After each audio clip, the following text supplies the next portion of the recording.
Welcome to Rise and Shine, your daily business tech boost with me, Charly Leetham.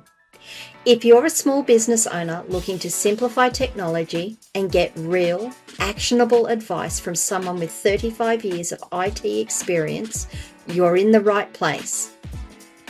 Every episode, I'll dive into tools and systems like email, CRM, marketing and tracking, and I'll break them down into bite-sized tips you can use straight away. Your time is valuable, so let's get straight to the point. It's time to work smarter, not harder.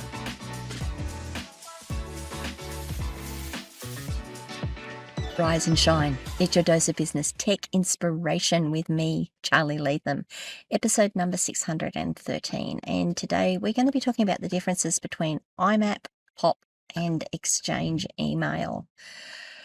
Always a good topic. And it's definitely not one I've touched in any great detail in this podcast at all. So I thought it'd be a good one to do.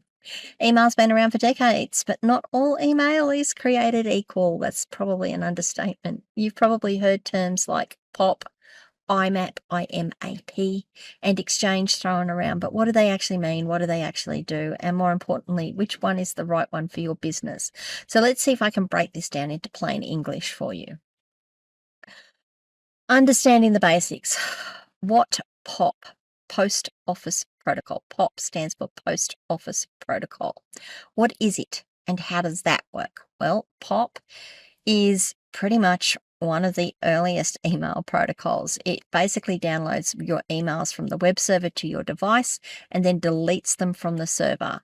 Think of it like a mailman delivering letters and then you emptying the mailbox. So the mailman comes along, it puts the email in your inbox or in your inbox on the server, on the mail server.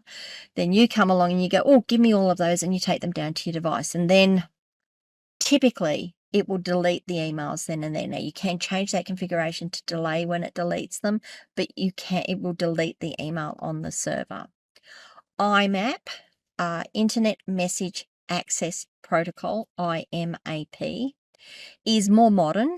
Instead of moving mail off the server, it keeps everything stored there on the server and syncs it across devices.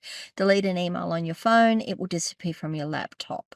Send an email from your laptop, it will appear in the sent email on your phone. So you've got that nice synchronization across. Exchange email, it's not just a protocol. It's a full email and collaboration system built by Microsoft. It handles the mail, but it also does calendars, contacts, tasks, and integrates deeply into your business environments. Exchange is the one where you bring up, if you work in an office and someone says, here's your login, there's your Microsoft Outlook, and you bring it up and you've got access to your inbox and you've got groups and you've got teams, and it's kind of that's all part of that, okay? Where did this all come from? So POP came first back when people had one computer, and typically it was one computer. Internet really didn't exist at the time. It was really fledgling. IMAP came next. It was designed for multi-device world, and now Exchange is built on top of both of that. Now, it's not just Exchange, okay? There's Exchange, and then you've got Google has done a similar thing. Zoho has done a similar thing. So when I talk about Exchange, I'm going to ask you just to take that as a little bit more generic than just Microsoft does this, because it's not just Microsoft that does this. They all do it in a similar manner using different technologies. Why do you need to know this? Well, choosing the right setup can affect how reliable your email is and how easy it is for you to get access to that email across your multiple devices. How many of you, hands up, how many of you have a tablet, a phone, and a desktop or a laptop computer? At least. And then add to that, you're sitting out at a cafe or an internet cafe, or you're walking through the airport and they say, oh, you need to check your email. So you go and find a kiosk. You can log in on your webmail. So you've got webmail, phone, tablet, laptop, desktop. Maybe your VA accesses your email as well. Yeah, that is the complexity of the world that we are living in today. What are the pros and cons? Okay, so pop, it's simple and it's lightweight. That's one of that's the two things about it, and it does when it works well. It just works. It doesn't take up and you don't store your email on the server. So if you're using server-based email, like when you go to your cPanel account, it says create an email account. That's server-based email. That mail comes out of the storage allocation on your server. So if you've only got 1 GB of storage on your server or 2 GB of storage on your server, and your website is taking 1.5 GB of that 2 GB, you've only got 500 meg of space left for email. And trust me when I say to you that 500 meg of space gets eaten up real quick lately these days when people send you attachments. So Pop is good because it takes it all off of the server and stores it on your computer.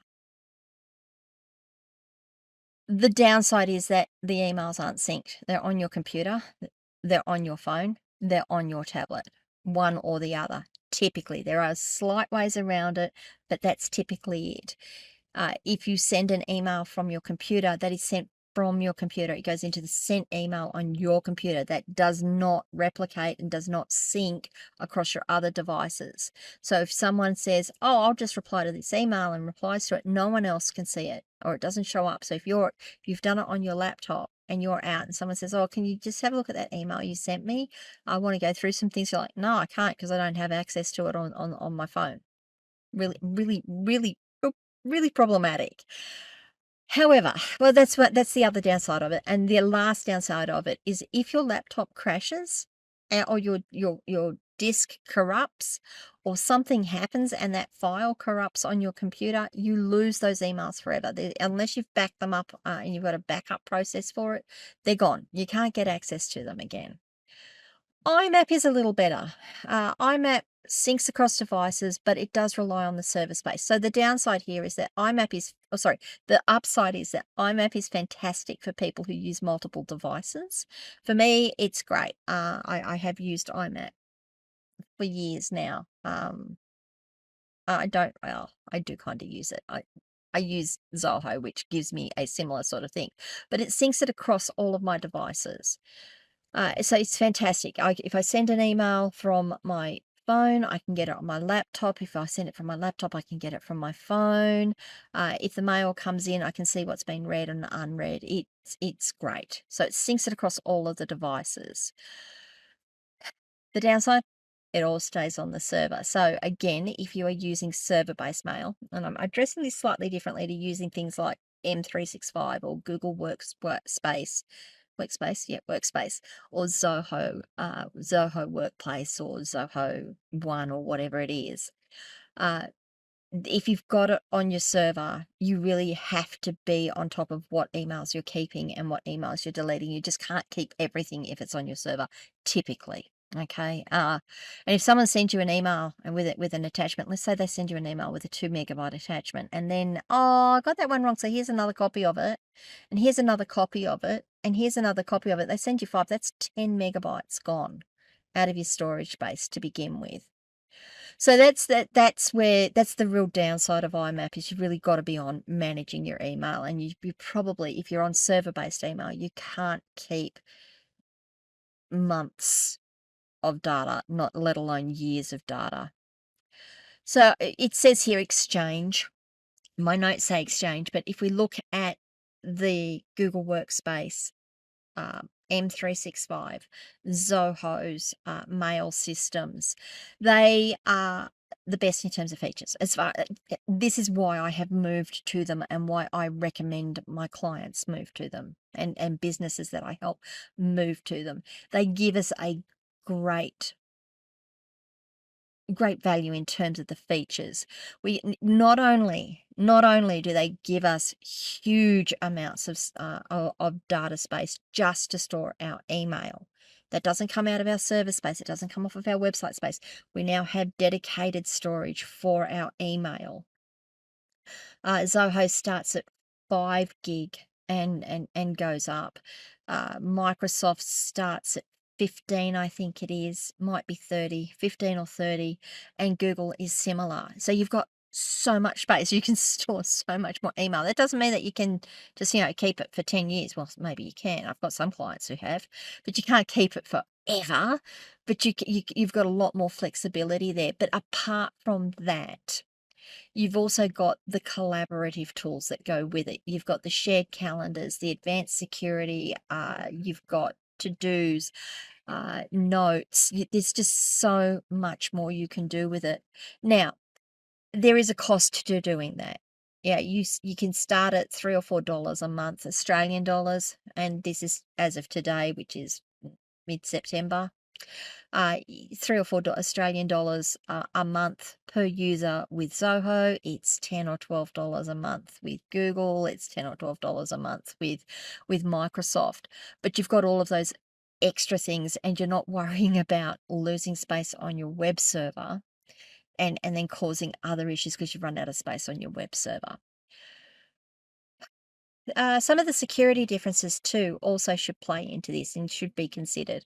POP is the least secure since it wasn't designed with modern threats in mind. It still works. There are still some security precautions around it, but it's easier to compromise. IMAP is better, but there is still limitations on it. And these other services like Google and Microsoft and Zoho come with their built-in encryption systems. They've got on-disk encryption, they've got in-transit encryption, they've got spam filtering, they've got compliance tools, they've got the ability that it's easier for you to cut off a user. In my last episode, I think I mentioned it that you've also got the ability that you can, if a device is stolen, with most of these services, to say stop it accessing the system. Just stop. It can't access the system anymore. Oh, and while you're at it, wipe the data on it. Wipe our data on that phone or on that tablet or on that computer so that no one can get access to it. So you've got some really great security features around it. What about reliability and support? So POP is often unsupported by modern providers. Now, a lot of them will say, "Oh yeah, you can use POP to get access to the mail. We prefer you didn't." And when you come back and say, "I'm using POP," they go, "Yeah, try one of the other protocols." That happens. IMAP is the standard for most email providers that aren't Google or Microsoft or Zoho. And Google, Microsoft, Zoho come with professional level support and service level guarantees. They also come with their own clients. So Google, you've got Gmail and you've got Google Calendars. Microsoft, you've got Outlook. Zoho, you've got their application, which looks exactly like their web application and gives you all of that collaboration and coordination all in one. So what should you use? I still have clients who use POP. They use it for exactly the reasons I've outlined. It doesn't store the mail on the server. They don't want to go to the expense of using uh, one of the other services, a third-party service. It's great if you just need simple personal emails on one device and you don't really care about syncing. So it can still work. Or you're happy with, syncing it and you like I said, there is a way you can keep the mail there for a little bit longer so you can get it down on all devices. It's much rarer to use these days. IMAP for most individuals and small businesses, IMAP is kind of the sweet spot. If you haven't already gone to one of those three that I've mentioned, or a similar service to those three that I've mentioned, this is what people use. It's flexible, it works with nearly all providers, and it syncs everywhere. It syncs across all devices that can run a mail program. My best use case, though, is the Microsoft, the Google, the Zoho services. If you're running a team, even if you're running on your own and you need task management, you need integrated calendars. So when an email comes in, it goes into your calendar, you accept it. Sorry, if an email invite comes into your email, let me try that again. If a meeting invite comes into your email and you accept it, these services will go, "Oh, you've just accepted a meeting. We've just put that straight into your calendar. You don't have to worry about the copy and the paste generally." Uh, I think I think these are the way to go. They're certainly the way I recommend a lot of my business owners go, my business owner clients go. What do I think will happen? I think in the long run, and I'm not sure when in the long run, we're going to see POP disappear. It's not going to be supported anymore. It will be turned off. IMAP, I think, will remain strong. And I think we are going to see more and more businesses just migrate across to services like Microsoft 365, Google Workspace, or Zoho Mail, whatever it is. I like I said, they're the ones that I recommend, and I think we're just going to see that that's the way it is. They're easy to sign up for. It takes the pressure off of your web servers. You don't have to maintain your own mail server if you wanted to go that way. They do all the hard lifting in that respect, and you've got a service that just works. So that's what I think we're going to see. So what's the real difference between POP, IMAP, and those three services? POP is old school and limited. It's still around, but it is limited. IMAP is versatile and modern, and those new services, the integrated mail, the mail service providers. There, how about I use that term? The mail service providers. They're powerhouses for business. I yeah, I just can't say more in terms of I think you really, really need to consider moving your businesses across to them. Which one you choose, which option you choose, whether you choose a service like that uses IMAP or POP, or whether you use a mail service provider that gives you dedicated mail services, depends on your own needs. Just remember that email is one of the most important tools that we have. It's something we use every day. Picking the right setup will make a huge difference to how smoothly you work. If you spend your day messing around trying to get emails from one device to another, you are wasting productive time doing that. Okay, so what do you guys think? What are your thoughts? Have I said things that you disagree with? Have I asked more questions than I've answered? Come across and join me in my community, askcharlyleetham.locals.com. I would love to host you there and have these types of conversations. You can always leave comments on these videos wherever you're watching or listening to them. I will respond to them eventually. And if this has been helpful to you, please consider giving the video a like, maybe share it with someone.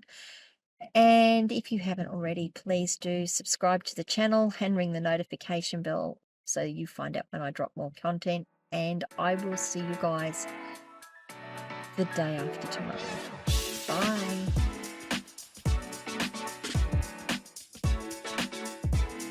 Hey there, thanks so much for tuning in to Rise and Shine, your daily business tech boost. I hope today's episode gave you some actionable insights that will make your business tech work smarter for you. If you found value, be sure to subscribe, leave a review, and share it with other small business owners who could use a daily boost. For more tips, tools, and resources, visit www.askcharlyleetham.com. Until next time, keep rising, keep shining, and let's make tech simple together.